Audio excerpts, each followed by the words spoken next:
ब्रह्म येईल हता ऐशी ज्याची कथा पुराणात सद्गुरूचे पायी देहाशी अर्पिता तात्काळ मुक्तता हती येते माया देवोनिया ब्रह्म घ्यावे हती ऐशा गुरुप्रती कान भजा सद्गुरूचे पायी देहाशी अर्पिता तात्काळ मुक्तता हती येते नामा म्हणे गुरु पायी लाभ आहे मोक्ष तोही पाहे दास होतो सद्गुरूचे पायी देहाशी अर्पिता तात्काळ मुक्तता हती येते पांडुरंगा करू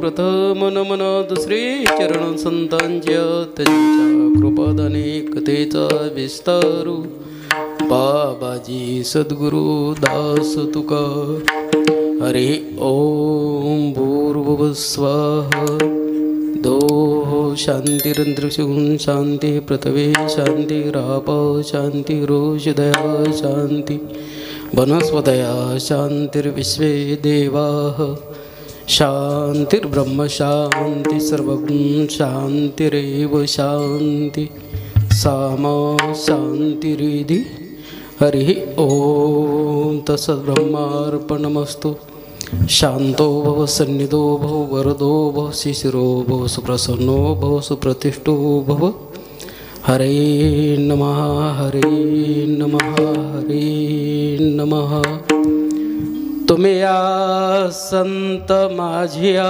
कडा दिठीचा कराल बहुडा तरी माने तुम्हा एवढा होईन मी मस्तक हे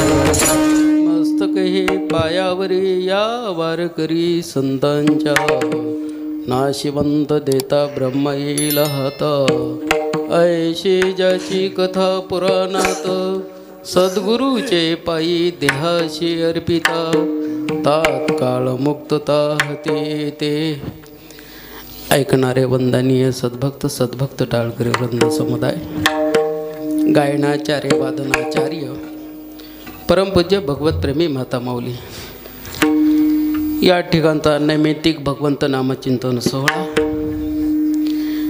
आदरणीय महान तपस्वी लक्ष्मणजी महाराज यांच्या असणारे कृपा आशीर्वादाने ईश भगवान परमात्मा यांच्या कृपेने त्याचप्रमाणे आदरणीय भानुदासजी महाराज यांच्या असणाऱ्या मार्गदर्शनाने विशेषतः या ठिकाणी असणारी साधना जी चालते त्याच्यातील असणारी भागवतसंहिता धर्मग्रंथ लक्ष्मणजी महाराज जोशी यांच्या वचनामृताने तुमच्या सर्व गावकऱ्यांच्या कायेने वाचेने मनाने तनाने धनाने हा सोहळा परिपूर्ण होत असून या सोहळ्यातील ही असणारी पुष्पांजली सर्व गावकऱ्यांच्या प्रेमयुक्त अंतकरणाने,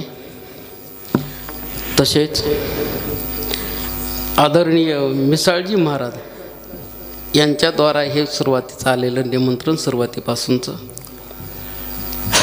त्याचा कार्यकारण भाव म्हणजे सद्गुरू ज्ञानेश्वर माऊली श्री क्षेत्र उत्तरेश्वर पिंपरी, श्री क्षेत्र चाकरवाडी यांचं आणि तुमचं जे प्रेमाचं नातं आहे, त्या प्रेमाच्या नात्यामुळे हा सेवेचा योग आहे.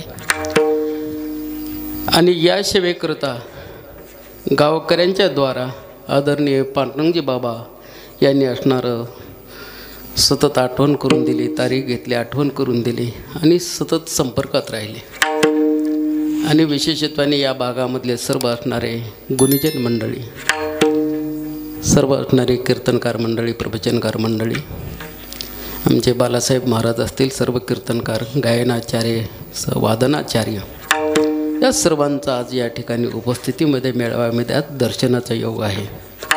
धन्य जे देन संत दर्शनाचा, अनंत जन्मेचा शीन गेला, मज वाटे त्याचे आलिंगन द्यावे, गदान सोडावे चरण त्यांचे, श्री संताचे माथा चरणावरी, साष्टांग हे करी दंडवत, विश्रांती पावलो सांभाळा उत्तरी, वाढले अंतरी प्रेम सुख, सर्वांना माझा साष्टांग प्रणिपात. विठ्ठला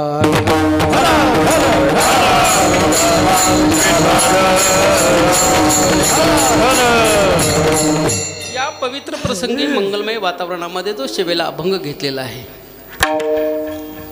ज्यांना असणारा सगुण साक्षात्कार, निर्गुण स्वरूप साक्षात्कार झाला, भक्तीच्या सर्व असणारे जेवढे प्रयत्न आहेत त्या प्रयत्नाच्या पलीकडे ज्या अवस्था आहेत त्या अवस्थेवर आरूढ झाल्यानंतर ज्यांची अवस्था पाहिली तर असे भगवंताचे असणारे प्रेमाचे लाडके असणारे भक्त म्हणजे नामदेव महाराजांचा हा अभंग आहे. प्रत्येक संतांचं वैशिष्ट्य आहे. प्रेमाचं प्रतीक म्हणलं की नामदेव महाराज येतात देवाच्या सान्निध्यामध्ये. तसं आपला भाग शांतीचे सागर म्हटल्यानंतर नाथ महाराज, वैराग्य मूर्ती म्हटल्यानंतर जगद्गुरू तुकोबर आहे. प्रत्येक संतांचं वैशिष्ट्य आहे. ज्ञानाचे सागर म्हटल्यानंतर माऊली येतात. तसं भगवंताचं प्रेमाचं असणारं जे नातं आहे, प्रेमाचे लढेवाळ असणारे भक्त आहेत, ते असणारे नामदेव महाराजांचा अभंग घेतलेला असून अभंगाचा प्रतिपाद्य विषय असा आहे की खोटं द्यायचं आणि खरं घ्यायचं. नाशिवंत देता ब्रह्म येईल हाता. खोटं द्यायचं आणि खरं घ्यायचं. परंतु हे बोलत असताना याला ते पुरावा देतात. कशाचा? पुराणाचा. आयशी ज्याची कथा पुराणाचा पुरावा देतात. बरं, पुराणाचा पुरावा देत असताना पुढे काय सांगतात? सद्गुरूचे पायी देहाशी अर्पिता. आपण असणारा देह सद्गुरूच्या पायावर अर्पण करावा. त्याने काय होतं तुम्हा आम्हाला इष्टप्राप्ती, की तात्काळ मुक्तता आपल्याला प्राप्त होते. मग आपण अशी तात्काळ मुक्तता प्राप्त होते अशी एवढ्या उच्च कोटीचे तर असणारे सद्गुरू असतील तर आपण असणारा आपला जन्म त्या सद्गुरूच्या सानिध्यामध्ये का घालू नये? का जन्मभर त्यांची सेवा करू नये? आणि असा जर असणारा सद्गुरूच्या सानिध्यामध्ये राहण्याचा योग आला, आपला देह सद्गुरूला अर्पण केला, तर याच्यामध्ये विशेषत्वाने फार मोठा लाभ मिळतो. तो मोठा लाभ कोणता आहे? जो मोक्ष सुख आहे ते मोक्ष सुख आपल्या पायावर लोळण घेतं. हा याच्यातला विशेषत्वाने मोठा लाभ आहे. हा अभंगाचा प्रतिपाद्य विषय. विठ्ठला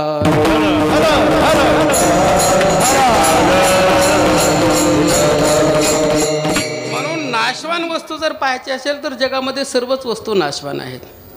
जे काही आपल्याला असणारं स्थूल देहाचे असणाऱ्या चर्मचक्षुने दिसत आहे हे सर्व नाशवान आहे. कारण चर्मचक्षुने दिसणारी वस्तू आहे तिचा उदय झालेला आहे. ज्याचा उदय झाला त्याचा नाश होतो. उपजते नाशे नाशिले पुनरपी दिशे हे घटिका यंत्र जैसे परिभ्रम्यगा. ज्याचा ज्याच्यामध्ये उदय होतो त्याचा त्याच्यामध्ये नाश होतो. नाश होणे म्हणजे काय? नाश होणे म्हणजे रूपांतरामध्ये बदल होणे. आपण म्हणतो दूध नासलं म्हणजे नष्ट झालं का? नाही झालं, रूपांतरामध्ये बदल झाला त्याचा. तसा रूपांतरामध्ये बदल होणे याला नाश म्हणतो आपण. तसे जगतामध्ये नाश 3 प्रकारचा आहे. एक स्वभावता नाश, आश्रय नाश, परतः नाश. स्वभावता नाशमध्ये कापूर स्पिरिट आंबा हे स्वभावता नाश आहे. त्याप्रमाणे आपला असणारा स्थूल देह पंचमहाभूताचा पृथ्वी आप तेजो आकाश याचा स्वभावता नाश आहे. याला टिकवलं जात नाही, साठवलं जात नाही. त्याचप्रमाणे दुसरा नाश जो आहे आश्रय नाश आहे. आश्रय नाश कसा? उदाहरण पाहिलं, भिंतीवर आपण चित्र काढलं आणि भिंतीवरल्या चित्राला खूप जपत राहिलो, पण भिंत पाडून टाकली. भिंत पाडून टाकण्याबरोबर चित्राचा नाश होतो, कारण चित्राचा आश्रय भिंत निघून गेली. तसा पंचमहाभूताचा स्थूल देहाचा स्वभावता नाश झाल्याबरोबर या स्थूल देहाच्या आश्रयाचा जो देह आहे त्याला लिंग देह सूक्ष्म देह म्हणतात. हा 17 तत्वाचा 5 ज्ञानेंद्रिय 5 कर्मेंद्रिय पंचप्राण मन आणि बुद्धी. स्थूल देह पडला की सूक्ष्म देहाचा आपोआप नाश होतो. हा आश्रय नाश. आणि परतः नाश, जो आघाताने नाश केला जातो त्याला परतः नाश म्हणतात. उदाहरण, आपण गाडगावर काठी मारली, गाडगं फुटलं जातं. खापरं जर एकत्र केली त्याची आणि बारीक माती केल्यानंतर गाडगं बनवण्याचा प्रयत्न केला तर त्या भाजलेल्या मातीचं गाडगं बनत नाही. तसा आपला तिसरा देह आहे, त्या देहाचं नाव आहे कारण देह. कारण म्हणजे अज्ञान. अज्ञानावर ज्ञानाने आघात केला की अज्ञानाचा नाश होतो, कारण देहाचा नाश होतो. म्हणून या विश्वामध्ये जे आपण पाहतो ते सर्व नाशवान आहे. डोळ्याने पाहणारी वस्तू नाशवान आहे. मग त्याच पद्धतीने आपण देहाचा विचार केला तर देह नाशवान आहे महाराज. हा देहाचा दोष आहे. नाशवंत देह जाणार सकळ आयुष्य खातो काळ सावधान, आयुष्य खातो काळ सावधान,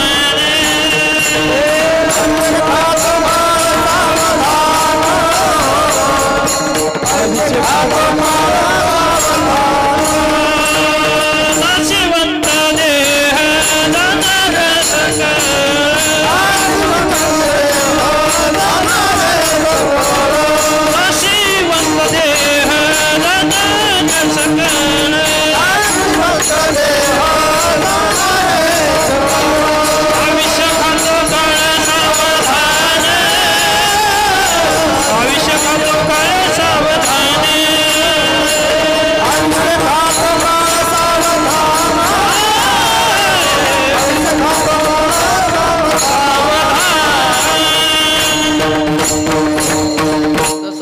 नाशवान आहे. हा त्याचा दोष आहे महाराज. देहाचे अनेक दोष आहेत. त्याच्यापैकी मौलीने एकाच अभंगामध्ये 11 दोष सांगितले. अभंग, कान्होबा तुझी घोंगडी चांगली. किती दोष सांगितले अभंगामध्ये? त्या 11 दोष सांगितले महाराज. आपल्या शरीराचा दोष आहे, क्षण भंगूर नाही भरवसा, हा दोष आहे महाराज. तसे आपल्या शरीरामध्ये दोष आहेत. मग दोष असताना आपण या शरीराला आलो. आज भगवंत नामचिंतन साधन आपण करतो. कशाने करतो? नाशका देहाने. बरं, नासकाच देह फक्त नासकाच आहे का? तर नुसता नासकाच नाही महाराज. शरीर दुःखाचे कोठार, शरीर रोगाचे भांडार, शरीर दुर्गंधीची स्थार, नाही अपवित्र शरीराविषयी. अपवित्र शरीरामध्ये आहोत महाराज.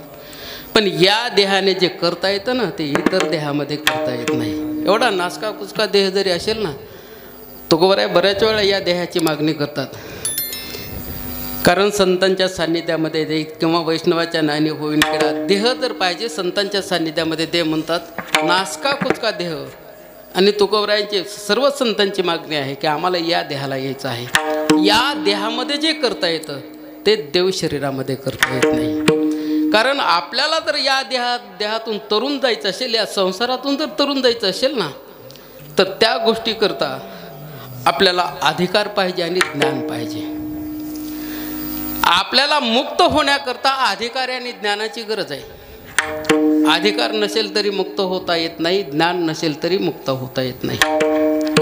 पशुपक्षी अधोगतीचं शरीर आहे, मुक्त होण्याचा अधिकार आहे महाराज त्यांना, परंतु त्यांना ज्ञान नाही. स्वर्गाधिक देवांना ज्ञान आहे पण मुक्त होण्याचा अधिकार नाही.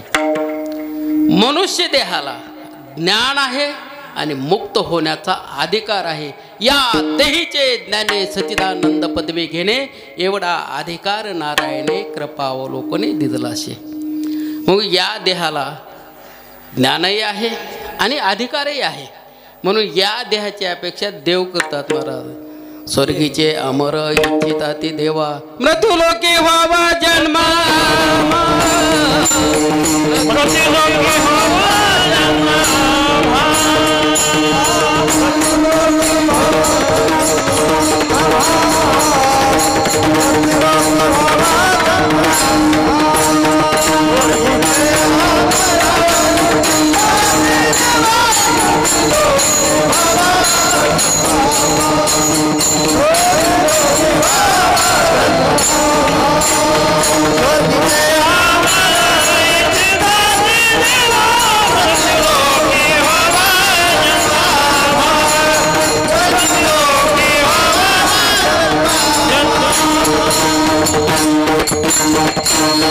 म्हणून इहलोकीचा हा देह देव इच्छिता तीप आहे. धन्य मे जन्मालो दास विठोबाचे झालो. ते देव सुद्धा या देहाची अपेक्षा करतात महाराज. मग या देहा जर पाहिलं तर आज आपण साधना करतो, नाशका कुचक्या देहाने साधना करतो. कशा करता करतो? जे खरं आहे ते खरं पुण्य मिळवण्या करतो. कशाने? नाशका देहाने करतो. आज आपण अन्नदान करतो. अन्नदानाचं खूप महत्त्व आहे महाराज. अन्नदान जर पाहिलं ना तर त्रिभुवनामध्ये अन्नदान आहे. लक्ष्य अनुष्ठान त्रिभुवनी अन्नदान. त्रिभुवनामध्ये अन्नदान होतं महाराज.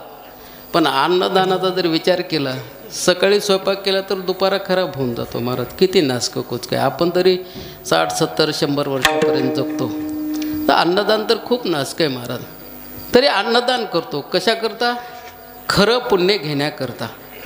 मग खऱ्या खोट्याचा जर विषय जर पाहायला गेला तर आपण या देहाने करत असताना जर समन्वय साधत असताना सजातीय गोष्टी जर एकत्र असतील तर सजातीय गोष्टीमध्ये हे समन्वय साधला जातो. सजातीय गोष्टी जर एकत्र नसतील तर समन्वय साधला जात नाही महाराज. मग हे खोटं द्यायचं आणि खरं घ्यायचं याचं तत्व काय आहे? अभंगाचं प्रथम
नासकं द्यायचं, खोटं द्यायचं, ब्रह्म म्हणजे खरं घ्यायचं. व्यवहार जर पाहिला तर व्यवहार जडामध्ये होतो. आपण समजा एक 10 रुपये घेतले आणि 10 रुपयाचं सोनं घेऊ लागलो तर त्या जडाला त्याची स्वतःची किंमत माहीत नाही महाराज. त्याला कोणीतरी चैतन्य लागतो की त्याची किंमत ठरवणारा हा तिसरा लागतो महाराज. जडाचा व्यवहार जडामध्ये होतो. म्हणून सत्ता जर पाहिल्या तर व्यवहार होत असताना समान सत्तेमध्ये होतो. प्रातिभाषिक सत्ता, व्यवहारिक सत्ता, पारमार्थिक सत्ता. हे व्यवहारिक सत्ता सांगते. व्यवहारिक सत्तेमध्ये समान सत्ता लागते. कोणतीही सत्ता असो, साधक किंवा बाधक व्यवहार होईल पण सत्ता समान लागते महाराज. ब्रह्माची असणारी पारमार्थिक सत्ता आहे, नाशवाण्याची असणारी व्यावहारिक सत्ता आहे. आता ब्रह्म हे पद आहे महाराज. ज्याप्रमाणे हे अवकाश आहे, अवकाशामध्ये घटाकाश, जलाकाश, मठाकाश असे जे प्रकार पडतात. म्हणजे एका तांब्यामध्ये आपण पाणी घेतलं, मोठ्या माठामध्ये पाणी घेतलं, तलावामध्ये पाणी आहे, सागरामध्ये पाणी आहे. या प्रत्येक पाण्यामध्ये जर हे अवकाश पाहिलं तर त्या अवकाशाचे आकार वेगवेगळे दिसतात आपल्याला. जलाकाश, मठाकाश, घटाकाश. तसं ब्रह्म जर पाहिलं तर ब्रह्माचे असणारे प्रकार पडतात. शुद्ध ब्रह्म त्याला चैतन्य म्हणतात महाराज.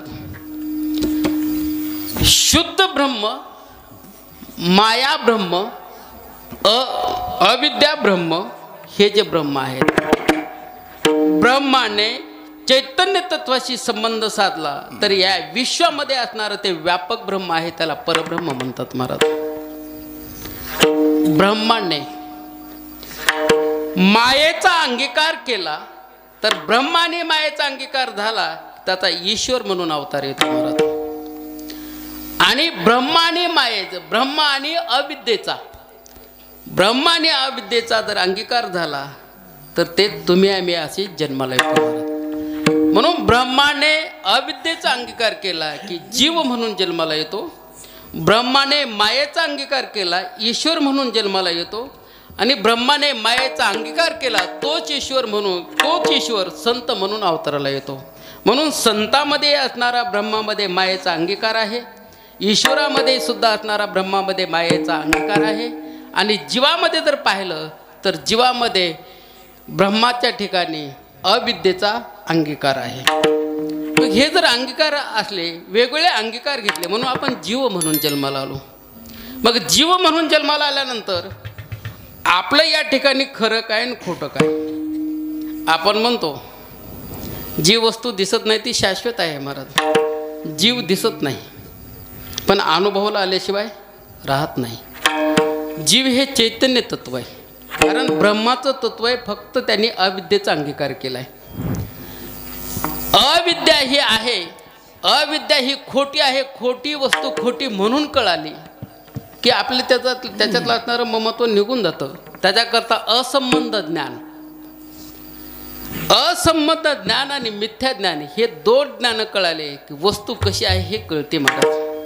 असंबंध ज्ञान, उदाहरण, आपण तीर्थयात्रेला गेलो आणि तीर्थयात्रेला गेल्यानंतर एका धर्मशाळेमध्ये आपण आराम करतो. संध्याकाळी आराम करत असताना झाडून वगैरे घेतो, अंथरून टाकतो, आराम करतो, आणि दुसऱ्या दिवशी उठल्यानंतर आपले कपडे घेतो आपण निघतो. मग ते जागा आपण झाडत नाही का, तिचा ना आपला संबंध नाही. असंबंध ज्ञान कळालं महाराज. तसं आपल्याला जर कळालं की हे शरीर कसं आहे, शरीर खोटं आहे हे कळालं पाहिजे महाराज. याच्यातलं तत्व खरं आहे हे कळालं पाहिजे. शरीर खोटं आहे जोपर्यंत आपल्याला कळत नाही तोपर्यंत या देहालाच आपण माझं माझं म्हणत बसतो. म्हणूनच म्हणतो ना, तुझे नव्हे रे कोणी, नाही कुणाचे कोणी, जाशील अंती प्राण्या एकटा, माझे माझे म्हणून हा मायेचा बाजार.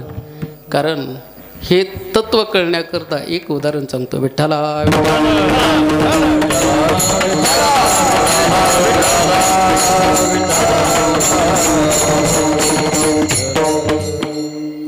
जनकांना स्वप्न पडलं, स्वप्नामध्ये भिकारी झाले. जनकाने विचार केला मी राजा आहे, मी स्वप्नामध्ये भिकारी झालो. आता स्वप्नातला भिकारी राजा खरा की गादीवर बसलेला राजा खरा. विद्वानाला विचारलं, नाही सांगता आलं. तो म्हणला एवढा विद्वानावर खर्च करतो काय उपयोग आहे. कैदेमध्ये टाकले. त्याच्यामध्ये कदोड नावाचे ब्राह्मण होते, त्यांचा मुलगा अष्टवक्र, तो 8 ठिकाणी वाकडा होता. त्याला विचारलं तुझं अरे एवढं कुरूप शरीर का आहे. तो एवढा विद्वान होता. याचा योग वाशिष्ठमध्ये बराचसा याचा उतार आलेला आहे, योग वाशिष्ठ. तर अष्टवक्र जो आहे तो म्हणाला, आईच्या गर्भामध्ये असताना वडिलांची चूक काढली म्हणून वडिलांनी मला शाप दिला, तू 8 ठिकाणी वाकडा होशील. एवढा विद्वान तो विद्वान असणारा जनकाच्या दरबारामध्ये आला. आल्यानंतर जनकाने विचारलं का आलंस. म्हणलं वडिलांना सोडवण्याकरता आलो. म्हणले माझ्या प्रश्नाचं उत्तर दे. म्हणलं सांगा. म्हणले मी स्वप्नामध्ये भिकारी झालो, भीक मागू लागलो. हा स्वप्नातला मी जो आहे तो भिकारी राजा खरा की तुझ्यासमोर गादीवर बसलो तो गादीवरला राजा खरा? अष्टवक्र ताडकरनं बोलून गेला. म्हणलं स्वप्नातला भिकारी राजा तोही खोटा आहे आणि राजाच्या गादीवर बसलेला राजा तोही खोटा आहे. हे खोट्यातलं खोटं झालं. म्हणले कसं काय हे समजावून सांग. तो म्हणलं शरीर वैभव आहे तोपर्यंत ही सर्व नातेगोती आहेत. एकदा शरीर संपलं नातेगोती संपली म्हणला. आणि स्वप्न जोपर्यंत आहे तोपर्यंत स्वप्नामध्ये भिकारी राजा आहे. जागृत अवस्था प्राप्त झाली की स्वप्नातला भिकारी राजा संपला. कारण अवस्थेमध्ये बदल झाला की सत्तेमध्ये बदल होतो. म्हणून आज जे आपण या ठिकाणी बसलो ही व्यावहारिक सत्ता आहे आणि स्वप्न ही प्रातिभाषिक सत्ता आहे. प्रातिभाषिक सत्ता ही मृगजळाप्रमाणे भ्रम आहे. म्हणून प्रातिभाषिक सत्ता ही खोटी आहे. स्वप्न खोटे आहे. स्वप्नीचे चेईले ज्ञानदेवा म्हणे पाहता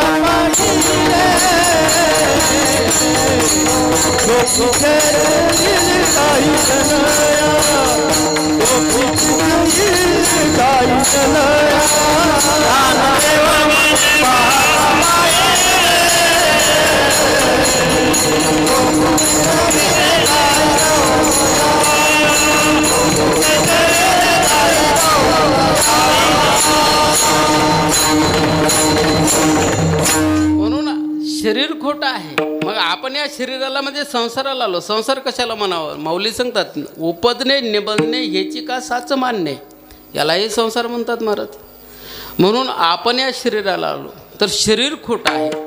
पण शरीरामध्ये जे आत्मचैतन्य तत्व आहे हे आत्मचैतन्य तत्व शरीराला सोडून राहत नाही महाराज. जर या आत्मचैतन्य तत्वाने शरीर सोडलं तर त्याचा दुसऱ्या शरीरामध्ये प्रवेश असतो.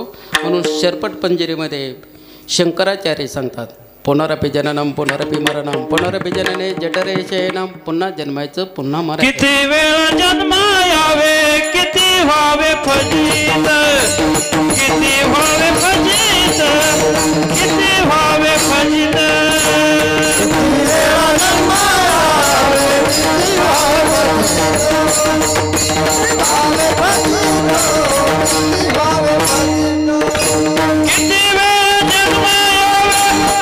व्हावे फजित, किती वेळ जन्मायावे किती व्हावे फजित, किती व्हावे फजित, किती व्हावे फजित.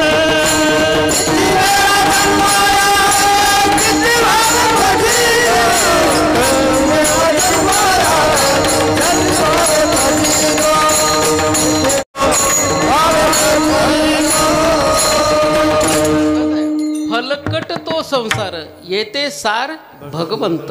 संसार खोटा आहे सार भगवंत खरं आहे. याला काय म्हणतात? खोट्यातलं खरं. कसं आहे? दागिना असतो सोन्याचा. दागिना खरा आहे का खोटा आहे? तर दागिना खोटा आहे पण दागिन्याचं सोनं खरं आहे. मग खोट्यातलं खरं. तरंग असतो पाण्यावर.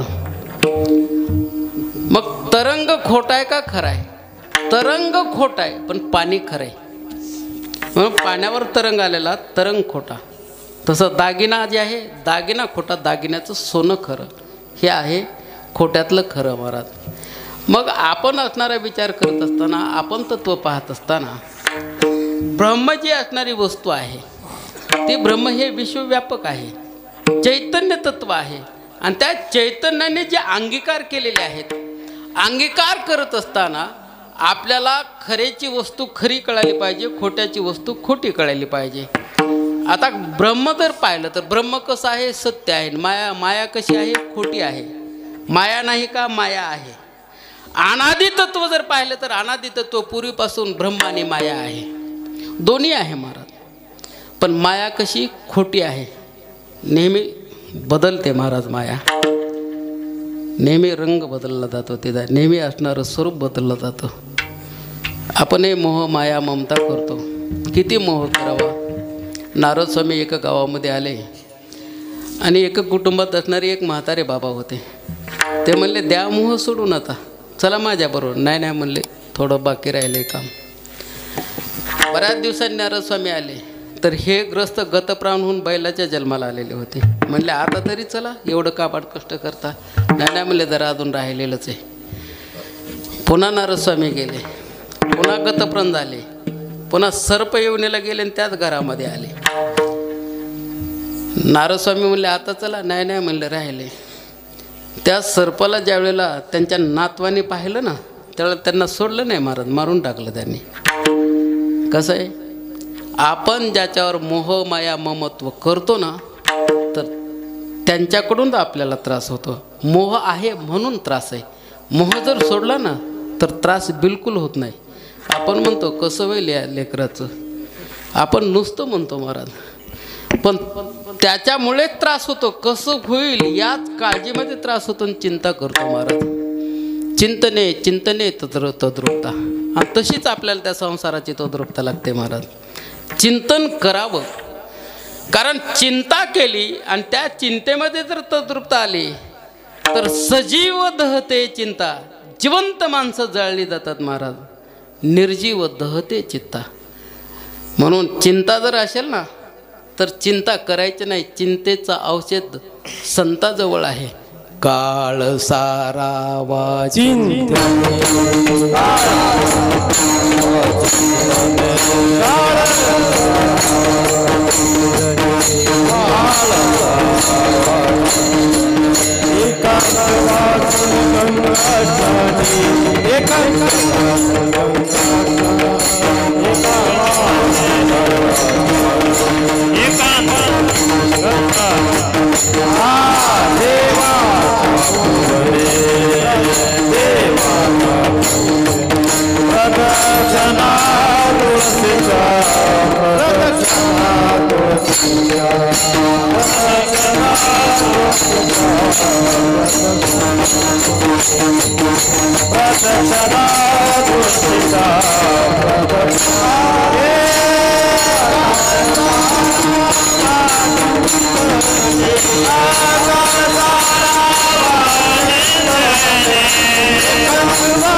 नसावं.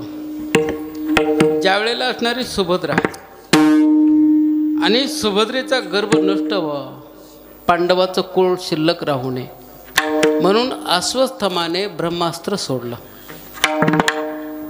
त्यावेळेला सुभद्रेने चिंतन केलं महाराज. गर्भाचं रक्षण झालं, तोच असणारा परीक्षित. गर्भाचं रक्षण झालं. त्याला विचारलं तू कसं काय एकदमच चिंतन केलं? ते म्हणले मला माझ्या सासूनं सांगितलं, मी जी चूक केली ती चूक तू परत करू नको. कारण तुझ्यावर संकट आलं की फक्त चिंतनाला सुरुवात कर.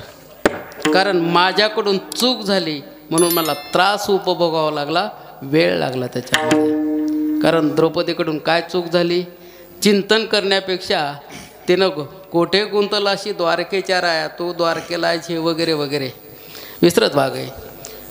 तर चिंतन करायचं. तसं आपण चिंतन करत असताना तदाकार वृत्तीमध्ये ज्या वेळेला आपण जातो ना, त्यावेळेला आपल्याला त्या तत्वचिंतनामध्ये ज्ञानाची अनुभूती प्राप्त होते. ज्ञान कसं प्राप्त होतं महाराज?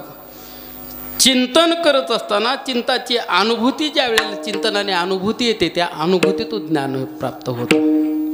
अनुभूतीचं ज्ञान जे आहे ते कधीही खोटं नसतं महाराज. आपण पाठ केलं ज्ञान, सांगितलेलं ज्ञान, त्याच्यामध्ये असणारा विपर्यास होऊ शकतो, पण अनुभवाचं ज्ञान जे आहे ते कधीही खोटं नसतं महाराज.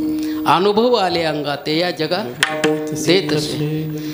तसा अनुभव आलं की मिथ्या गोष्ट ही कळाली, काय शरीर खोट आहे, जायचे शरीर जाईल क्षणात, केव्हाही जाणार आहे, पण आपण त्याला विसरतो महाराज. महात्मे मृत्यूला समोर ठेवून जीवन जगत असतात, आपण मृत्यूला धरून जीवन जगतो महाराज. म्हणून आपल्याला दुःख होतं. माणसाला दुःख केव्हा होतं? उदाहरण सांगतो. एखादी व्यक्ती जर गेली तर घरातली माणसं रडतात. का रडतात? त्याचं सूक्ष्म चिंतन जर पाहिलं तर त्या माणसाविषयी आपुलकी नसते महाराज. त्या माणसाकडून आपला होणारा लाभ जो आहे त्याला तोटा आला म्हणून रडतात महाराज.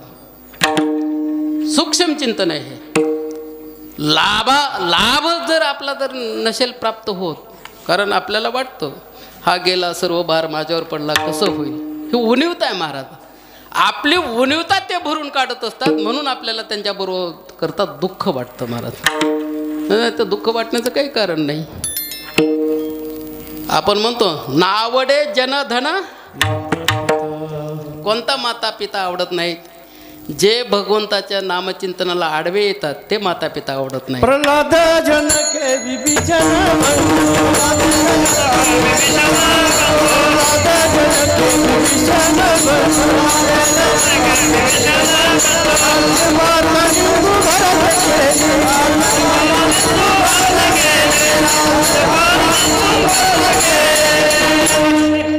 म्हणून आपण असणार जे तत्व पाहतो त्या तत्वामध्ये बसत असताना ब्रह्म व्यापक आहे, निर्गुण आहे, निराकार आहे. ब्रह्म हे सगुणामध्ये केव्हा येतं असं आपण म्हणतो. ब्रह्म हे सगुणामध्ये येत नाही. ब्रह्माचा असणारा आधार या शरीरामध्ये असतो, त्यालाच आपण जीव म्हणतो. त्याला आकार वगैरे काही नाही महाराज जीवाला. तसा ब्रह्माला आकार नाही. आणि जीव निघून गेला तरी तो दिसत नाही महाराज. आणि तो न दिसल्यामुळे त्याचं अस्तित्व नाकारता येत नाही. एकेकाली घोबडाची सभा भरली. रात्री 2 प्रहर रात्री घोबडाने ठराव केला, या विश्वामध्ये सूर्यच नाही. मग काय सूर्य नाही का? आहे ना सूर्य. घोबडाला कमी समजू नका महाराज. घोबडाचं तोंड पाणी हे अपशकुन आहे, पण घुबड हे लक्ष्मीचं वाहन आहे महाराज. चराचर सृष्टी तयार झाली आणि चराचर सृष्टी तयार झाल्यानंतर सर्व देवी देवता विहार करू लागले मृत्यू लोकामध्ये. सर्व असणारे पशु पक्षी त्या ठिकाणी आले. ते म्हणले तुम्ही आम्हाला निर्माण केलं आणि तुम्ही असं फिरणं बरोबर नाही. तुम्ही आम्हाला वाहन तयार करा, आम्ही वाहन होतो तुमचं आणि जायचं त्या ठिकाणी घेऊन जातो. सर्वांनी असणारे आपापले वाहनं निवडले. पाठीमागं पक्षी राहिले आणि पाठीमागे लक्ष्मी राहिली वाहन निवडण्याकरता. ती पक्षाला वाटेल लक्ष्मीने मला निवडावं, लक्ष्मीने मला निवडावं. मग पक्षामध्ये युद्ध सुरू झालं. लक्ष्मीने त्यांचं युद्ध थांबवलं.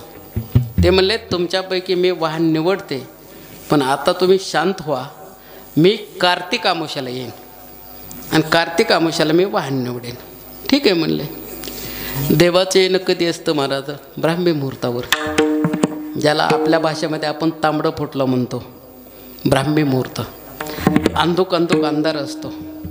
लक्ष्मी आली महाराज, पण घुबड जे आहे ना, याला रात्र म्हणजे दिवस सुरू झाला. त्या घुबडाचा रात्र म्हणजे दिवस सुरू झाली. याने लांबूनच लक्ष्मीला पाहिल्याबरोबर पळत गेला आणि जवळ पळत गेल्यानंतर म्हणला माता मला वाहन बनवा. मातेने इकडे तिकडे पाहिलं, काही दुसरे पक्षी दिसले नाहीत. मग त्या मातेने त्याला वाहन म्हणून स्वीकारलं महाराज. म्हणून लक्ष्मीचं वाहन हे घुबड आहे. म्हणून लक्ष्मी चंचल आहे महाराज. घोबडावर बसून जर आली तर घर बसविल्याशिवाय राहत नाही महाराज. घुबड कुठं बसतं? घरावर. वाहनाने कुठे आलं पाहिजे?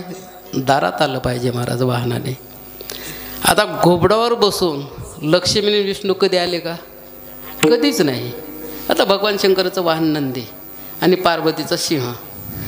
भगवान शंकर आणि पार्वती सिंहावर बसून कधी आले का? कधीच नाही महाराज. पण नंदीवर बसून मात्र पार्वती आणि महादेव आले. भगवान विष्णूचं वाहन गरुड आहे. गरुडावर बसून विष्णू आणि लक्ष्मी आली. म्हणून तुकारायांचा वैकुंठ गमनाचा प्रसंग आहे ना, त्याच्यामध्ये म्हणूनच म्हणतात लक्ष्मीच्या ताब्यामध्ये विष्णू आहे. गरुड भगवान लक्ष्मीच्या ताब्यामध्ये विष्णू आहे.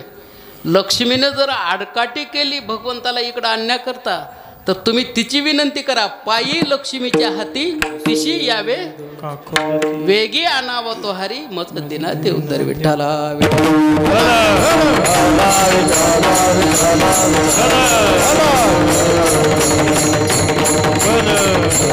अनुभूतीच्या ज्ञानानं हे ब्रह्मसत्य आहे, जगन्मित्य ही असणारी अनुभूती प्राप्त झाली.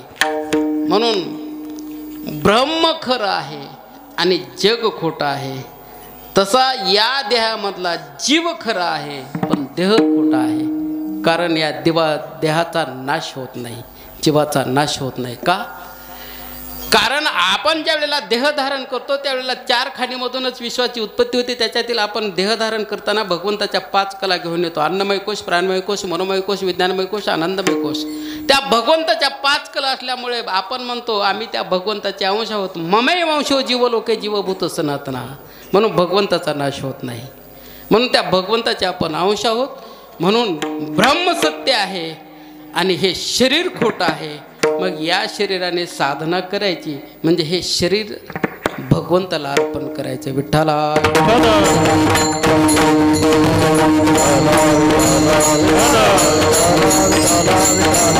शरीर जर भगवंताला अर्पण जर करायचं असेल तर मग शरीर कसं अर्पण करावं? शरीर अर्पण करता येत नाही. शरीर कसं अर्पण करावं? म्हणून शरीरामध्ये स्थूल देह आहे. स्थूल देहाने कर्म करत राहणे. जो सूक्ष्म देह आहे, शांती दांती असणारा क्रोध अनावर जो आहे, काम क्रोध लोभ मत्सर हे सगळे विकार जे आहेत ना, ते विकार आपले सूक्ष्म देहाचे विकार आहेत. ते विकार काढून टाकणे भगवंताच्या नामचिंतावर, ते भगवंताला असणारे अर्पण करून टाकणे. हे क्रोध हे काय आहे ते त्रिविध नरकशेदारम, काम क्रोध तथाच लोभ, 3 असणारे हे विकार देऊन टाकायचे महाराज. आणि कारण देह जो आहे, अज्ञान जे आहे, वस्तूविषयी असलेलं अज्ञान निघून गेलं, ब्रह्माविषयीचं अज्ञान निघून गेले. खाली शिल्लक ब्रह्मच आहे महाराज. फक्त अज्ञान निघून जाणे. ब्रह्माचं ज्ञान होणे याला ब्रह्म कळालं म्हणत नाहीत. ब्रह्माचं ज्ञान होत नाही. ब्रह्माविषयी असलेलं अज्ञान निघून गेलं, शिल्लक ब्रह्म राहिलं. विठ्ठला.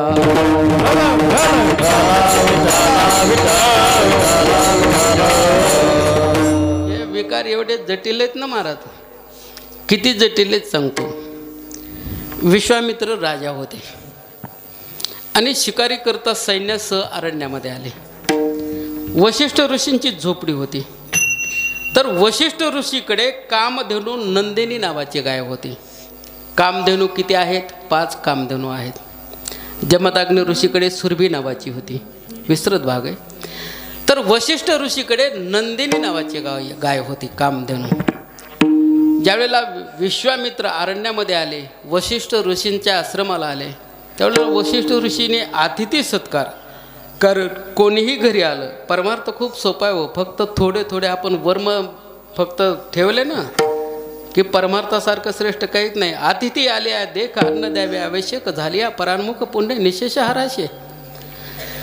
अतिथी सत्कार म्हणून असणारे ऋषी म्हणाले आपण थोडासा प्रसाद घेऊन जा, जेवण करा. विश्वामित्र राजा तो म्हणाला माझ्याकडे खूप मोठं सैन्य आहे, तुमची असणारा छोटासा आश्रम आहे, कसं काय शक्य होईल? म्हणले तुम्ही बसा तर खरं. सैन्य बसल्याबरोबर त्यांना इच्छा भोजन प्राप्त झालं.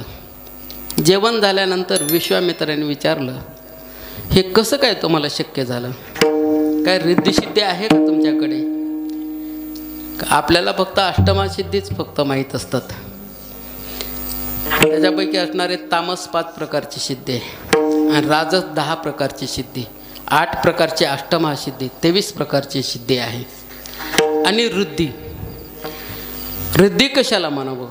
जे वैभव प्राप्त झालं आणि वैभव प्राप्त झाल्यानंतर आपले पंच इंद्रिय विषय सेवन करण्याकरता सक्षम असावे आणि त्या ठिकाणी अष्टभोग असावा. ही जी अवस्था आहे ना याला रिद्धी म्हणतात महाराज, याला वैभव म्हणतात. म्हणून वैभव म्हणजे रिद्धी. माणसं याच्यात गुंतले ना सुधरत नाहीत महाराज. याला अष्टभोग असले तरी त्यांनी लाथळले पाहिजेत. आपण जसा संसार लाथाळलेला संसार केला शेडीउर्मीचा मार, तसे हे लाथाळले पाहिजेत. साधू संतांनी लाथाळले महाराज. म्हणून गवळं म्हणते अष्टभोग भोगणे माते नाही चाड, भक्ती प्रेम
बाद केला. जीवत्वाचा बाद केव्हा होतो?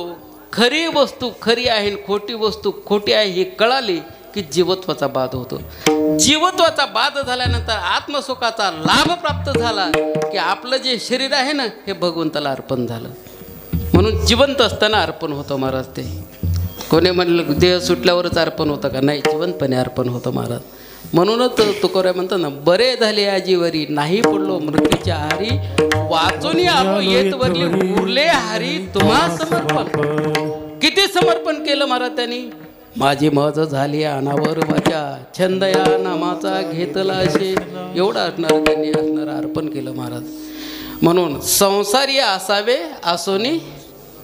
संसार तर हा होतच असतो महाराज. संसारामध्ये फक्त राहायचं असतं, गुंतायचं नसतं महाराज. पक्षी अंगणी उतरती ते का गुंतुनिया राहते. ही अवस्था प्राप्त झाली की आपण असणार काय केलं, ब्रह्म हातामध्ये घेतलं आणि हे खोटं शरीर देवाला अर्पण केलं. म्हणून असणार नाशिवंत देता ब्रह्म येईल हाता. आयशी ज्याची कथा पुराणात, पुराणामध्ये सांगतात महाराज, संताविना प्राप्ती नाही आयशे वेद देती वाई. मग संत गुरु देव यांचं स्वरूप कळालं पाहिजे महाराज. म्हणून संत गुरु आणि देव यांचं स्वरूप जर पाहिलं तर देवाचं स्वरूप काय आहे भागवतकार पहिल्याच असणाऱ्या श्लोकामध्ये सांगतात. पूर्ण देवाचं कार्यही सांगून टाकतात. सच्चिदानंद रूपाय, सच्चिद आनंद हे भगवंताचं स्वरूप. तसं संतांचं स्वरूप काय आहे? नमामि सद्गुरु शांतम सच्चिदानंद विग्रहम पूर्ण ब्रह्म परानंदम ईशम आनंदी वल्लभम सच्चिदानंद.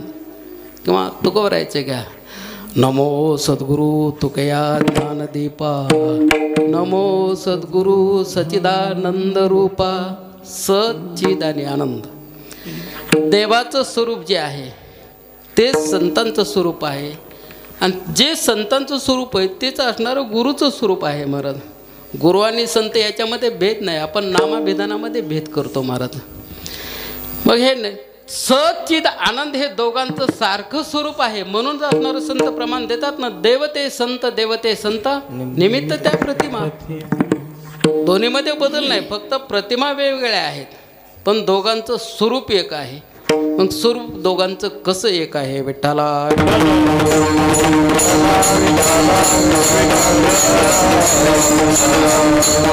सत कशाला म्हणावं? ज्या वस्तूचा क्षय होत नाही त्या वस्तूला सत म्हणावं. जे असणारी कायमस्वरूपी राहते, या वस्तूला देश परिच्छेद लागत नाही आणि काल परिच्छेद लागत नाही. देश परिच्छेद उदाहरण सांगतो. आपण या मंडपामध्ये बसलो, मग अमेरिकेमध्ये आहेत का आपण? नाहीत. अमेरिकेमध्ये घरीच तिथे का कोट्यामध्ये घरी आहेत का? नाहीत. मग आपण या ठिकाणी आहेत, दुसरीकडे नाहीत, म्हणजे आपल्याला देश परिच्छेद लागला. तसा देवाला देश परिच्छेद लागत नाही. देव या ठिकाणी आहे, अमेरिकेतही आहे, विश्वामध्ये आहे. म्हणून देवाला देश परिच्छेद नाही, काल परिच्छेद. आपण या देहाला आल्यानंतर वर्तमान काळामध्ये आहोत. देहाला येण्याच्या अगोदर भूतकाळात होतो का? नाही. आणि देहाला जाळून टाकल्यानंतर भविष्य काळात राहणार आहोत का? तर नाही. तसा देव भूतकाळात आहे, वर्तमान काळात आहे आणि भविष्य काळात आहे. देश काळ वस्तू भेद मावळला, आत्मा निर्वाळला.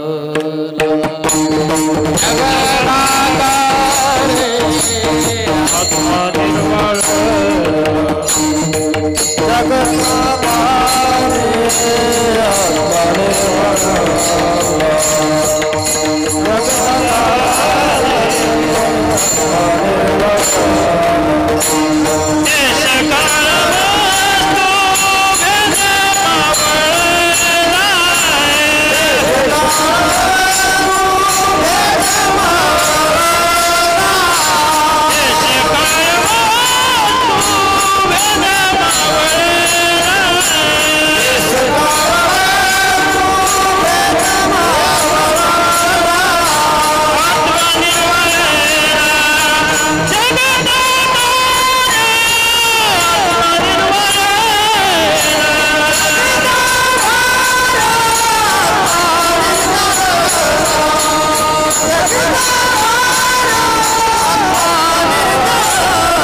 सत म्हणावं.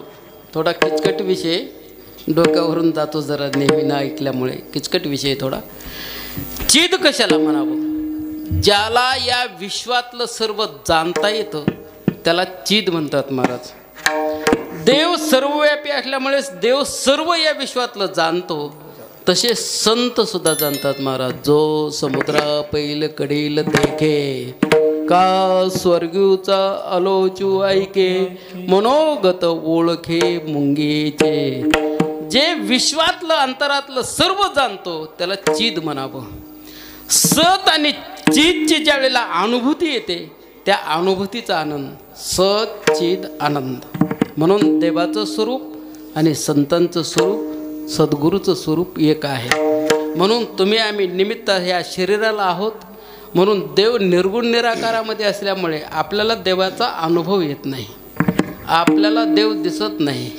कारण देव का दिसत नाही? कारण आपली पात्रता नाही. दुसरी गोष्ट, नळ आणि दमयंती यांच्या विवाहाच्या प्रसंगामध्ये दमयंती एवढी सुंदर होती की सर्व देवांना वाटे की ही आपल्याला पत्नी मिळावी. म्हणून स्वयंवर होतं. स्वयंवर असताना सर्व देवाने नळाचे रूप धारण केले आणि सगळे लाईनमध्ये बसले. दमयंती माळ हातामध्ये घेऊन आली. तिने विचार केला, हे सर्वच एकसारखे दिसतात, पण देवाचं एक वैशिष्ट्य आहे महाराज. देवाची सावली पडत नाही, देवाची पापणी लवत नाही आणि देव जमिनीला पाय टेकवत नाही. हे तत्त्व तिनं जाणले आणि तत्त्व जाणल्यामुळे नळाला ओळखलं आणि नळाच्या गळ्यामध्ये माळ घातली. कारण देव ओळखायला कठीण आहे महाराज. म्हणून ते देव ओळखण्याकरता त्यांना सद्गुरूच्या रूपामध्ये सांगतात अभंगाचं दूत. सद्गुरूचे पायी देहाचे अर्पिता, सद्गुरूचे पायी देहाचे अर्पिता, सद्गुरूचे पायी देहाचे अर्पिता, सद्गुरूचे पायी देहाचे अर्पिता, सद्गुरूचे पायी देहाचे अर्पिता, सद्गुरूचे पायी देहाचे अर्पिता, सद्गुरूचे पायी देहाचे अर्पिता, सद्गुरूचे पायी देहाचे अर्पिता.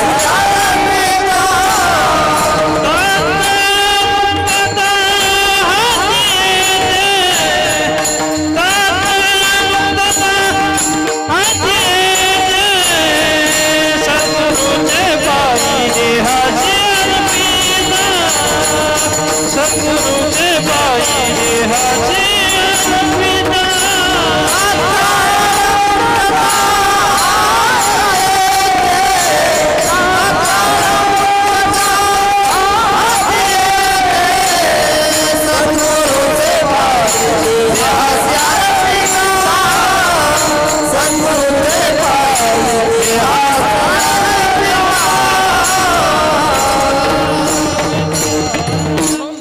परमात्म्याचं स्वरूप, त्याच्यातून आपला उद्धार होण्याकरता आपल्याला काय पाहिजे? सद्गुरू पाहिजे महाराज. आपण म्हणतो या विश्वामध्ये सर्वात मोठं जर दैवत जर असेल तर ते म्हणजे मात्र देवो भव पितृ देवो भव. हे कोण आहेत? देव आहेत महाराज. आपल्याला कोण लागतात? सद्गुरू लागतात. त्यांना सद्गुरू का म्हणत नाहीत? त्याच्यामध्ये काही उणीवत आहे महाराज. काय उणीवत आहे? आई वडिलांना लेकराची असणाऱ्या उत्कर्ष व्हावं अतिशय तळमळ असते, पण त्याचं ज्ञान नसतं. म्हणून आई वडील काय करतात? लावणिया मोह संसारी गोबिती अंतकाळी होती पाटी मोरी. कारण त्याचं ज्ञान सर्वांना नाही.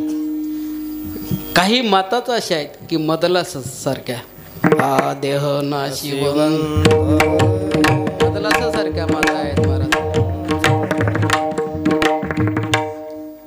गोपीचंद राजाची आई तिलोत्तमा नाव आहे ना तिचं, मैनावती तिनं लेकराचं कल्याण केलं महाराज. अशा बऱ्याचशा माता आहेत. संसारामध्ये उत्कर्ष करणारे सर्वच आहेत महाराज. म्हणून मातेला देव म्हटलेलं आहे. मुलगा जर सद्गुणी जन्माचा असेल, सुशिलो मात्र पुण्येन पितृ पुण्येन चतुरता उदारो वंश पुण्येन आत्मपुण्येन सभा घेता. कारण आईच्या पुण्याने सुशील मुलगा जन्मतो. सुशील मुलगा कसा आहे? रामायणाचा भाग आहे महाराज. ज्या वेळेला हनुमानजी द्रोणागिरी घेऊन चालले नंदीग्रामावरून, विस्तृत भाग आहे, धावत्या वेगामध्ये सांगतो. तर नंदीग्रामावर भरत जे होते ते भरताना वाटलं की माझ्या भावावर संकट चाललं, म्हणून त्यांनी राम नाम अंकित बाण मारला. बाण राम नाम अंकित असल्यामुळे हनुमानजीला खाली भरताच्या समोर पडावं लागलं महाराज. हनुमानजीने पाहिलं समोर तर हनुमानजी म्हणाले, काय तुम्हाला भीती वाटायली हो? म्हणले, लक्ष्मणाला एकट्याला सोडलं तिथून तुम्ही इकडे पळून आलात, आम्ही आहेत ना तुमच्या पाठीमागे. त्यावेळेला ते म्हणले, मी राम नाही, मी रामाचा भाऊ भरत आहे. भरत आहे म्हणून सांगितल्यानंतर त्यांनी सांगितलं, मीही द्रोणागिरी घेऊन चाललेलो आहे. एक तर माझा वेळ असणारा काळ नेमीने अगोदर व्यर्थ घालवला, आणि त्याच्यानंतर ह्या वल्लीनं माझा वेळ व्यर्थ घातला, कारण हातातच लागत नव्हती. सूर्य उदयाच्या अगोदर लक्ष्मणाला वल्ली द्यायची आहे, नसतर त्याचा प्राण ज्योत मालवणार आहे. म्हणून डोंगर उतरून घेऊन चाललो, मला तात्काळ जायचे त्या ठिकाणी. त्यावेळेला असणारे माता जी होत्या हे सर्व ऐकत होत्या. त्याच्यामध्ये सुमित्रा माता म्हणाली, कबीरदासजी म्हणतात, जननी जनेशो भक्त या दाताया शूर, नाही तो जननी वांजबली मत गमया नूर. कारण मातेनं अशा मुलांना जन्म द्यावा, एक तर भक्त असावा, दाता असावा, नाहीतर सूर असावा. अहो, बळी राक्षस कुळामध्ये, पण बळीची आई म्हणते, भली हुई सती नहीं गई विरोचन के साथ, ऐसा पुत्र पैदा किया प्रभु पसारे हात. विठ्ठला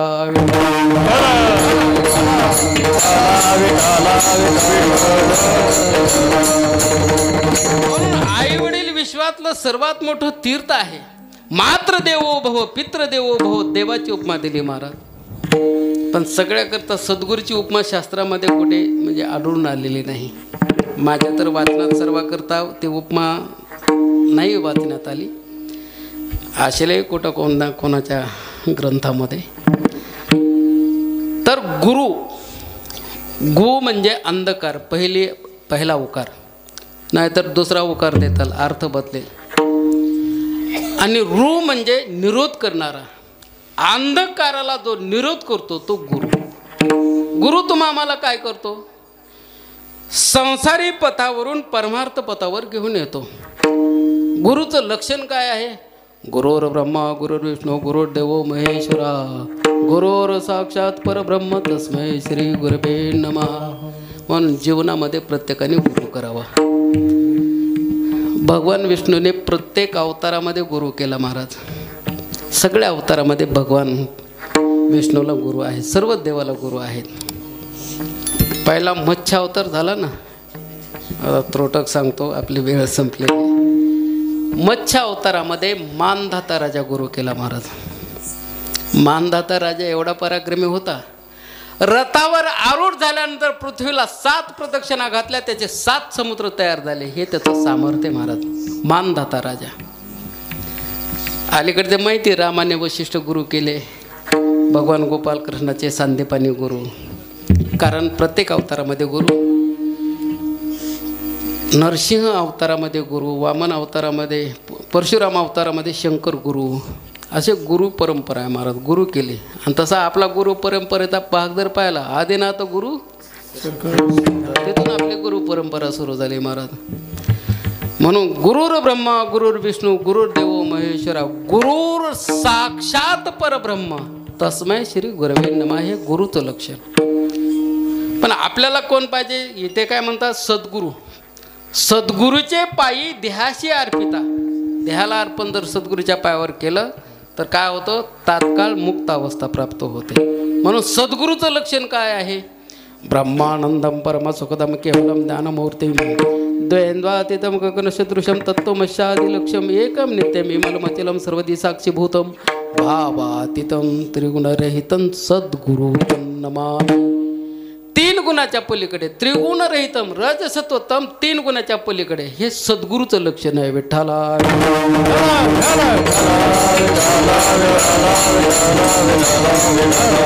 सद्गुरू काय करतात? भगवंताचं स्वरूप साक्षात्कार अनुभूती करून देतात महाराज. यांना सद्गुरू म्हणतात. आणि भगवंताची ना आपली जर अनुभूती झाली तर आपण त्याचे अंश आहोत. अंशांशी भावसंबंधाने शिल्लक काय राहिलं? आपलं काही शिल्लक राहिलेलं नाही महाराज. जसं असणारा केवट असतो. भगवान प्रभू रामचंद्र अरण्यामध्ये असताना केवट एकच नावेमध्ये असते. भगवान प्रभू रामचंद्र येतात, पाहतात तर नाव एकच आहे. वल्कल अंगावर धारण केलेले आहेत. भगवान प्रभू रामचंद्र म्हणतात, ओ नावाड्या अलीकडे ये, आम्हाला पलीकडल्या पैलथेडावर नेऊन सोड. तुला देण्याकरता आमच्याकडे काही नाही, कारण आम्ही वल्कल धारण केलेले आहेत. भगवान प्रभू रामचंद्र म्हणल्यानं तो अलीकडे आला. आणि अलीकडे आल्यानंतर भगवंताला म्हणाला, भगवान तुम्हाला पलीकडे नेतो.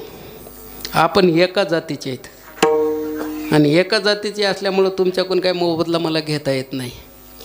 कारण मी या पाण्यावरून माणसं तारून नेतो, तुम्ही संसार सागरामधून माणसं तारून नेतात. आपल्या दोघांची जात एक आहे, त्याच्यामुळं काही तुमच्याकडून घेण्याचा प्रश्न नाही. परंतु तुमची पाय धुण्याची आज्ञा द्या. आता पाय धुण्याची आज्ञा. ते म्हणले, का रे बाबा, पाय नाही धुतले तर नाही जमणार. तो म्हणला, भगवान मी असं ऐकलंय, तुमच्या पायाच्या रजकणानं शापित दगडाची ऋषीपत्नी होते.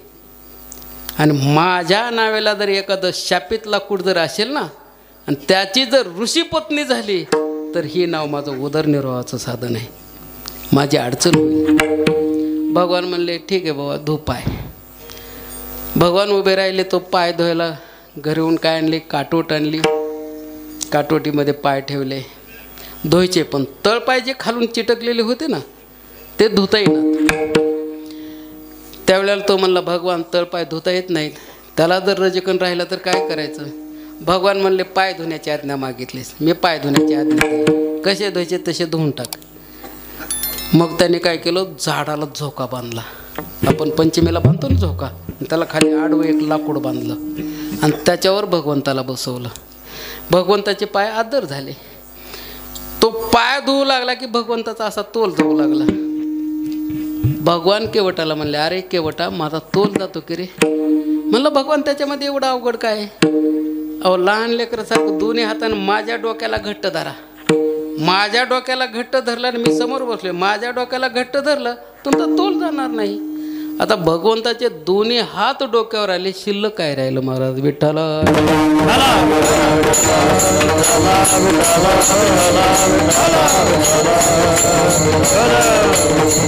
आपण या देहाचा देहाभिमान अहंकार काढून टाकणे म्हणजे स्वत्वाची निवृत्ती करणे, म्हणजे अर्पण करणे महाराजाला. कारण अर्पणामध्ये समर्पण भाव असतो. समर्पण कशाला म्हणतात महाराज? उदाहरण सांगतो. एक पांतस्थ प्रवासी एका रस्त्याने आला, दुसरा पांतस्थ प्रवासी दुसऱ्या रस्त्याने आला. दोघं मंदिरामध्ये बसले आणि बोलू लागले, चर्चा झाली. वेळ संध्याकाळची. त्यावेळेला एक पांथस्थ प्रवासी म्हणाला, आपण आता जेवणाची वेळ झाली, जेवण करून आराम करू. ठीक आहे म्हणले, जेवण करू म्हणले. पूर्वीचा काळ दशम्याबरोबर राहायच्या. मग म्हणले माझ्याकडे असणाऱ्या 3 दशम्या आहेत. एक जण म्हणला माझ्याकडे 5 दशम्या आहेत. 8 दशम्या दोघा जणांमध्ये भरपूर झाल्या. त्याच्यामध्ये तिसरा आला. तिसरा आल्यानंतर चला म्हणले आपण थोडं थोडं जेवण करू. म्हणले माझ्याकडे दशमी नाही. म्हणले आमच्या दोघांच्या मिळून 8 दशम्या आहेत, माझ्या 3 आहेत, त्यांच्या 5 आहेत, आपण 3 जण मिळून खाऊ. ठीक आहे म्हणले. बसले जेवायला. आता जेवायला बसल्यानंतर भाकरी किती? 8. जेवायला बसले किती? 3. आता वाटणी करून घ्यायची. 2-2 भाकरी जर घेतल्या तर 2 भाकरी शिल्लक राहिल्या आणि 3-3 भाकरी जर घ्यायच्या तर 1 भाकर कमी पडू लागली. मग म्हणलं काय करायचं, कशी वाटणी करायची? हुशार असतात माणसं. ते म्हणले आपण काय करू, एका भाकरीचे 3 भाग, असे 8 भाकरीचे किती भाग? 24 भाग. त्याच्यापैकी असणारे आपण 3 जणांनी 8-8 भाग खायचे. 24 भाग झाले, 8-8 भाग खायचे. 8 त्रिक 24.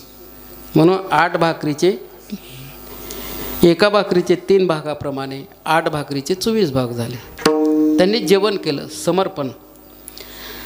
जेवण केल्यानंतर ज्याच्याकडे दशम्या नव्हत्या त्याने सकाळी उठल्यानंतर काय केलं, स्नान वगैरे झालं की ते म्हणलं चल, तो घेतली परवानगी. ठीक आहे म्हणले, जावा.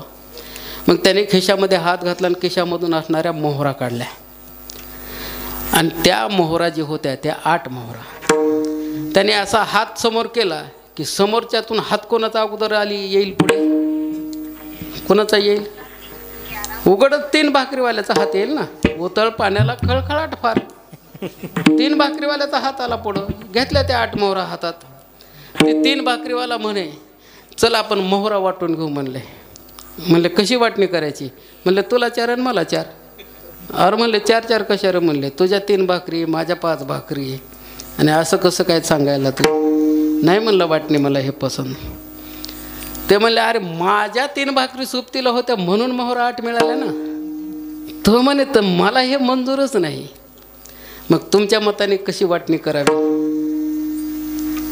गावात शहाण्या माणसाकडे गेले, सरपंचाकडे. माणसं राजकारण जे करतात ना, आता सगळं इलेक्शन ग्रामपंचायतचे सुरू झाले, आपला विषय नाही तो, पण जे धूर्त आहेत ना तेच निवडून येतात. जे धूर्त नाहीत ना ते निवडून येत नाहीत महाराज. सात्विक वृत्तीचे माणसं कधी निवडून येत नाही. गेले ते धूर्तच होते गावातले सरपंच.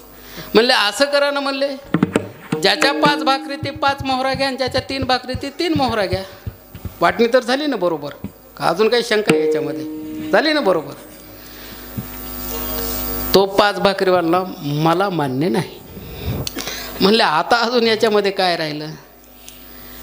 म्हणले आपण मंदिरामध्ये देवळात पुजारी ना, त्या पुजाऱ्याला विचारू.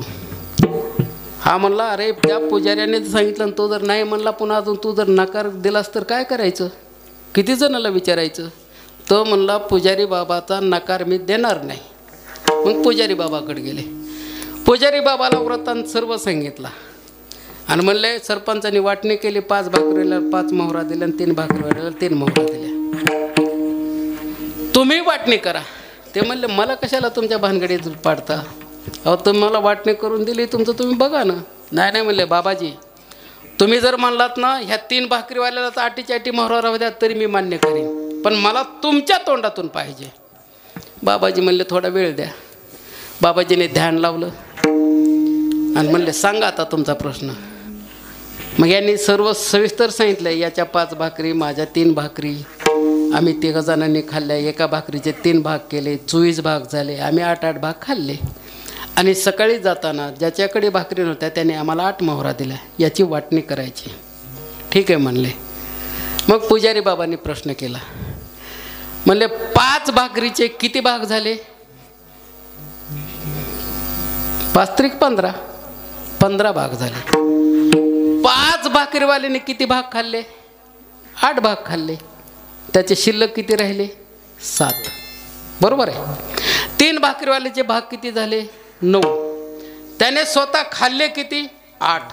शिल्लक किती राहिला? 1 भाग. म्हणले 3 भाकरीवाल्याची 1 मोहरा, 5 भाकरीवाल्याच्या 7 मोहरा. समर्पण भाव. विठ्ठला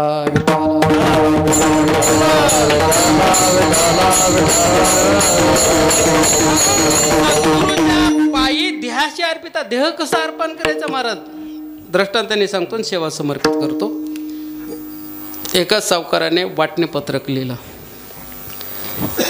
की माझ्या मुलाला अर्धा भाग द्या, माझ्या मुलीला 5वा भाग द्या आणि माझ्या नोकराला 4था भाग द्या, असं वाटणी पत्रक गेलेलं.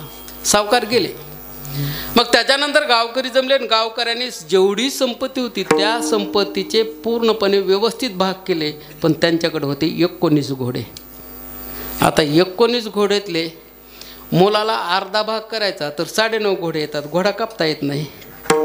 हां, मुलीला 4था भाग द्यायचा 19 घोड्याचा, ते बी करता येईना. आणि नोकराला 5वा भाग द्यायचा, ते बी करता येईना. ते कोड्यात पडले. काही लोकांना छंद असतो, कोणाचं काही भांडण लागले जायचं, ह्याच्या कानाला लागायचं, त्याच्याकडून गोड बोलायचं, त्याच्याकडे यायचं आणि त्याच्याकडलं त्याच्याकडे ठेवायचं आणि ह्याच्याकडे दुसऱ्याच का पाहण्याचं आणि ह्याच्याकडे बी उचकायचं, त्याच्याकडून बी उचकायचं, चालू असतं महाराज. आपला व्यवहार आहे महाराज. हा व्यवहारच आहे ना, खोटं आणि खऱ्याचा. हा व्यवहारच आहे आपला. खोटं द्यायचं आणि खरं घ्यायचं हा आपला व्यवहारच आहे. व्यवहारच आहे. मग शेजारच्या गावामध्ये एक ग्रस्त आणि त्यांना छंद तो, त्याच्याकडे गेले. म्हणले हे वाटणी करायची. लगेच ते घोड्यावर बसून आले. पूर्वीचा काळ घोड्याने प्रवास. घोड्यावर बसून आले. वाचलं वाटणी पत्रक. म्हणलं काय झालं, बाकीच्या संपत्तीची वाटणी झाली, 19 घोडे राहिले. आता 19 घोड्यामध्ये ही वाटणी कशी करायची. ते म्हणले माझा 1 घोडा मिसळा, त्याच्यात 20 होतील. बाकीचे म्हणले पागल आहे म्हणले, हे स्वतःचा घोडा देऊन टाकला त्याने, पागल आहे म्हणले, हे स्वतःचा घोडा दिला म्हणले, घालविला विनाकारण वाटणी करायला गेला घालविला. बरेच जण राजकारणामध्ये घालवितात ना, 2-2 एकर 1-1 एकर घालवतात महाराज. म्हणले घालविला म्हणले त्याने. मग घोडे किती झाले, 20. आता मुलाला अर्धा भाग द्यायचा. मुलाला दिले 10 घोडे, अर्धा भाग 20 मधले. शिल्लक किती राहिले, 10 राहिले. आता 20 मधून मुलीला 4था भाग द्यायचा. 5 चोक 20. या 10 मधले 5 मुलीला दिले. शिल्लक किती राहिले, 5 राहिले. नोकराला 5वा हिस्सा द्यायचा. 4 पंचे 5 मधले 4 काढून त्याला दिले. ह्याचा घोडा बसला, घोड्यावर बसून निघून गेला महाराज. तसं आपलंय महाराज. आपल्याकडे हे 19 आहेत महाराज. 5 ज्ञानेंद्रिय, 5 कर्मेंद्रिय, पंचप्राण, मन, बुद्धी, चित्त, अहंकार, हे 19 आहेत महाराज. ह्या 19ला 10वा आत्मचैतन्य तत्व प्राप्त झाल्याशिवाय आपला देह टाकणारा सद्गुरूला अर्पण होत नाही महाराज. सद्गुरूचे पायी देहाशी अर्पिता. म्हणून देह जर अर्पण करायचा असेल तर त्याला आत्मचैतन्य तत्व याच्याबरोबर असणारं सद्गुरूच्या ठिकाणी सोडावं, म्हणजे आपला असणारा देह सद्गुरूला अर्पण होतो. आणि काय होतं, तात्काळ मुक्तता हाती येते. कारण एकदा या देहाचं स्वत्व निघून काढलं. एखाद्यानं भूमी दान केली. भूमी दान केली म्हणजे काय, ते टोकरीवर घेऊन जातो का, नाही जात. भूमीवरला अधिकार काढून घेणे. तसा या देहाचा देह अभिमान अधिकार काढून घेतला की आपण मुक्तच आहोत महाराज. मुक्त होण्याचा प्रश्नच नाही. ब्रह्माविषयी अज्ञान निघून गेलं, शिल्लक ब्रह्मच आहे. आणि आपल्या देहाचा असणारा देह अभिमान काढून घातला की आपण मुक्तच आहोत. म्हणून सद्गुरूचे पायी देहाशी अर्पिता तात्काळ मुक्तता हाती येते. विठोबा